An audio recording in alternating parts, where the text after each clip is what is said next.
we started noticing things. So her official diagnosis was May of 2022. But probably 18 months previous to that, we started noticing symptoms and things that were really subtle, like tired, fatigue. She was tired and getting more and more fatigued earlier in the day. She was a middle school teacher. You need to bring a lot of energy to that role, and she could handle it. Has handled it for 20 years at that time, and she was just getting more and more tired. And then we also noticed some speech issues, some slurring of speech, some slowness of speech, and one. I sound like I'm drunk. Yeah. Even though I said healthy. Yeah. Yeah. And then during that time too, if she had any sort of alcohol, the effects of it were much greater than they should have been. So those were the things that we started to see. Started to go to the neurologists. Ended up ultimately at the Mayo, getting diagnosed in May of 22.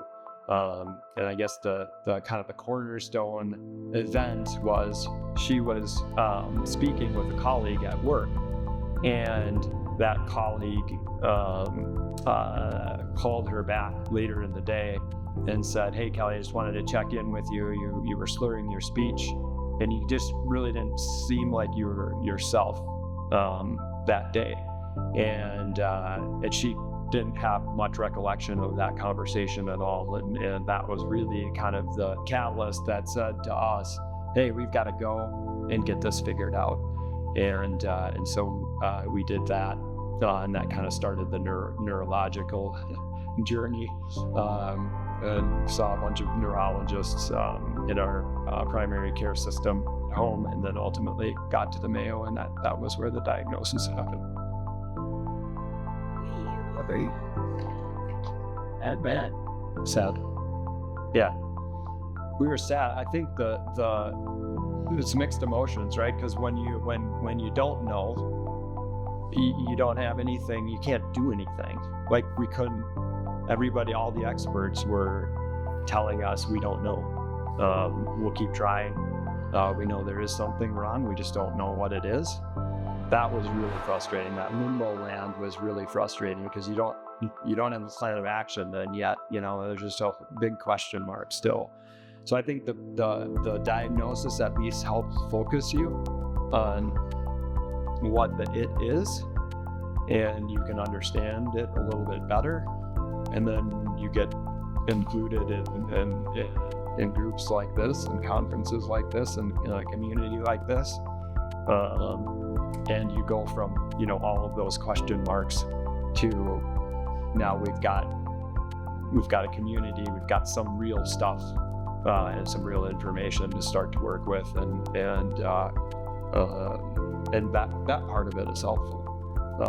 And then of course, like Kelly said, there's a shock, a scariness to it, a sadness to it, a grieving process to it, a communication process to it that is ongoing. So not only communicating the first time about the diagnosis, but now telling people, retelling people, depending on how frequently you're communicating with the people you're interacting with, and are they family, friends, close friends, all of that stuff. So I think the kids were 7, 9, and 11 when Kelly was diagnosed. So at their ages, each of them we approached differently in terms of how we told them and how we communicated with them. Because our 7-year-old, for example, didn't have any concept of what terminal means. She didn't even really know what next month or next week was. She was starting to get those concepts, but and then contrast that with our 11-year-old at the time. She knew, what terminal illnesses were and things like cancer and things like that. So communicating early on with the kids was tricky but necessary. We tried to use the right words and then explain them. We used all the technical words, but then explain them that, in terms of a 7-year-old, a 9-year-old, and an 11-year-old's ability to consume it. And a lot of that was Kelly understanding kids and development, given her teaching background. And then as far as what it's like day to day with the kids, it's ever changing and evolving, because as the disease progresses, things change. I would say most recently, Kelly's ability to communicate and speak verbally communicate has been hard, and I'd say that's the number one challenge for all of us, but especially for our kids. So our kids are 9, 11, and 14 now, and so they have trouble with communication with us, and that's frustrating. That's sad. There's a lot of pieces of that are tough for the kiddos. But I think they're and we're doing all the things right. They have a lot of support. The kids have support from us. They have support from their family and friends. We have support from the medical community. They see psychologists and all of that stuff. So it's changed a lot just in terms of the level of support that we're getting and how we're receiving that support. It affects every part of your day, and every part of your relationship with the kiddos, for sure. Yeah, I think both. So there's aspects of it that are that make us more of a team. There's challenges that we face together that other people don't.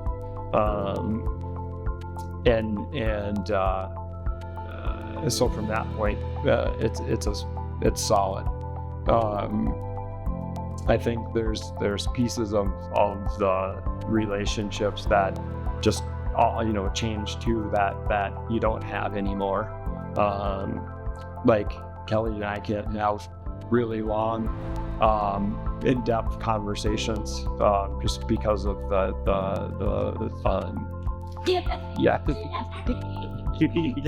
because the kids are they're always wanting attention and then just verbally too. We just can't have a dialogue for an hour or two,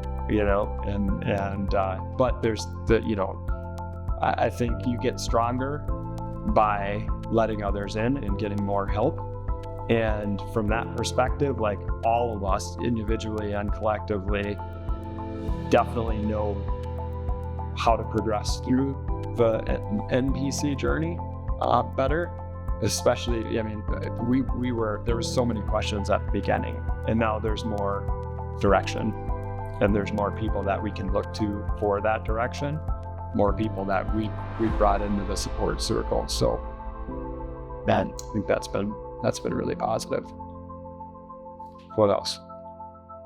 What did I miss? I know I've missed things. I think the Yellowstone trip. What do you think? You live with it based on a team. Yeah. You. Oh, the skate park. Yeah. So that's a good one. I think there's a couple of moments, but Kelly just mentioned that we went to Punta Cana as a family, and we went to a skate park there, and it was really fun. We had a good time. There was, we went zip lining, which was a huge fear. up the side of the mountain, which was awesome. Our youngest daughter was super anxious about that, but after getting on the first zip line and kind of giving her a little push, she had just a blast. That's definitely a trip. In general, the Punta Cana trip was really fun, but then that particular day was a lot of fun. We did water park. We were swimming. We got to hold some monkeys and was it a macaw? Yeah. And so that was fun. Got a lot of really cool pictures from that day, and the kids always talk about our time there. So yeah, that was a lot of fun. It's a lot of fun. Yeah, that's nice. So just last one. Do you have a message, maybe a positive message to someone if they were just coming into the community? So you imagine how isolated they may have been feeling, lost, and so they're just in the community. What would you say to that? It's Be lovely. Kind of. So baby. Hi. Say sure.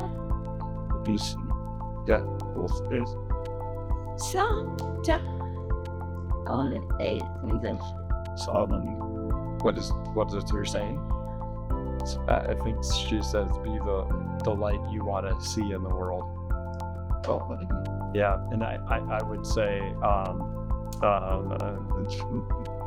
keep your chin up. There's a lot of people out here that want to help. There's a lot of information to be gained, and focus on the things that you can do.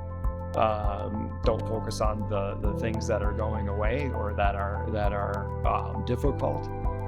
There's a lot of things that you still can do. You may have to make some adjustments for sure, but focus on the what's still possible, and enjoy those moments and those days.